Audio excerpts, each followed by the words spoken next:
You're watching the Health Network.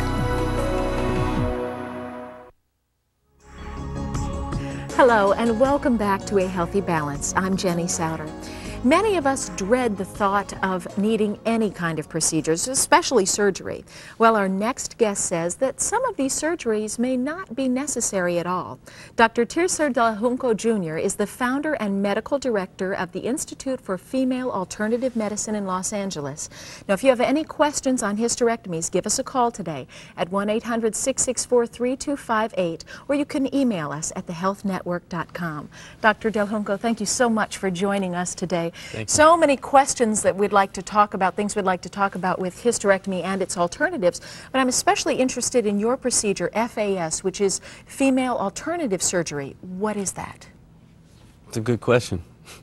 It's a procedure, we've tagged the name of female alternative surgery to a procedure that's a procedure that identifies multiple pathologies, problems within the female reproductive system. Primarily, number one problem being that of fibroid tumors. The closest thing to the description of our procedure is probably that of a myomectomy, but a myomectomy per se only addresses the issues of fibroid tumors within the uterus. And our experience in our practice, we see women with these multiple problems, not just fibroid tumors. So when we do this procedure, we're addressing the uterus, the fallopian tubes, the uterus in general. Endometriosis, heavy bleeding. What about cancer? Does FAS address that issue? No, philosophically we believe that we want to give women every opportunity, every possible chance of preserving their female reproductive organs. We do believe that hysterectomy probably is the treatment of choice when we're talking about malignancy. Now, hysterectomy is also often used sometimes for fibroids, endometriosis, other female problems. Are too many hysterectomies performed? Way too many, for reasons that we're going to get through hopefully through the show. FAS, does that incorporate a laser technique? We used three different laser techniques throughout the procedure, and all of it is depending on the diagnosis and the type of disease that we're treating, we'll use a different type of laser. Is it typically an outpatient surgery and an easier surgery, obviously, than hysterectomy? It is. When we compare length of stay and the invasiveness of the procedure, we do the procedure through the same incision that one uses for a hysterectomy or a myomectomy. They're in the hospital 2 to 3 days. Okay. I believe we have a picture to show of the actual procedure itself, and if you could talk us through this a little bit. What is that we're seeing Well, now? we're seeing a uterus here with multiple tumors. We're using a laser to make the initial incision on the uterus. And I think a couple things that you can note right away is the number of abnormal lumps and growths on that uterus. And probably when you look at something like that, obviously the traditional gynecologist looks at that and says, there's no reason to save this uterus, let's take it out.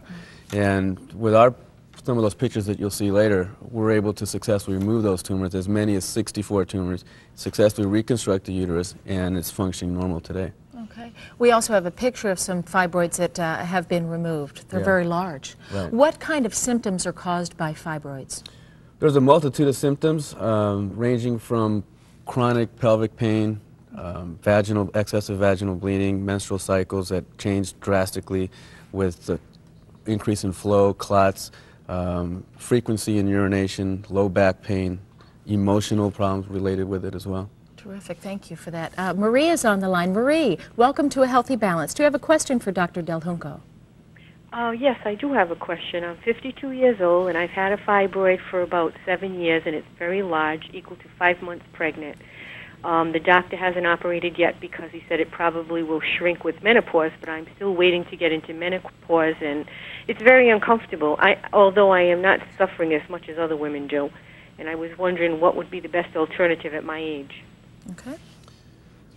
Well, Marie, I think probably the best thing to do is to consider the fact that your age, menopause, will probably reduce the size of that tumor. Will it completely shrink it and disappear? No, it probably will not. Hopefully with age and with menopause, if it does shrink down to a size where it doesn't produce any significant symptoms, the pain, sometimes maybe frequency of bleeding, you might be able to hold off and wait. But certainly I would not take if there is any symptoms related to the problem that you're having, you got to consider an alternative, because traditional medicine will probably treat you with a hysterectomy. What about hormone manipulation? Would that be an option for Marie? You know, I'm not a big fan of hormone manipulation, especially if you're talking about controlling bleeding, because what you're really doing then is chemically, either what I like to use the term of chemical castration, or chemically putting them into menopause.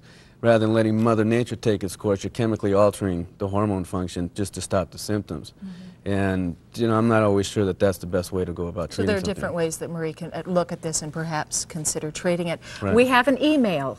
Our email comes to us from Lorna, and the email question is, how safe is female alternative surgery? How safe is your procedure?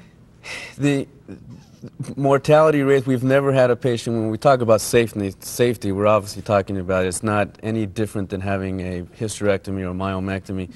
Mortality rates, we've never had an individual die How from the successful procedure. is FAS?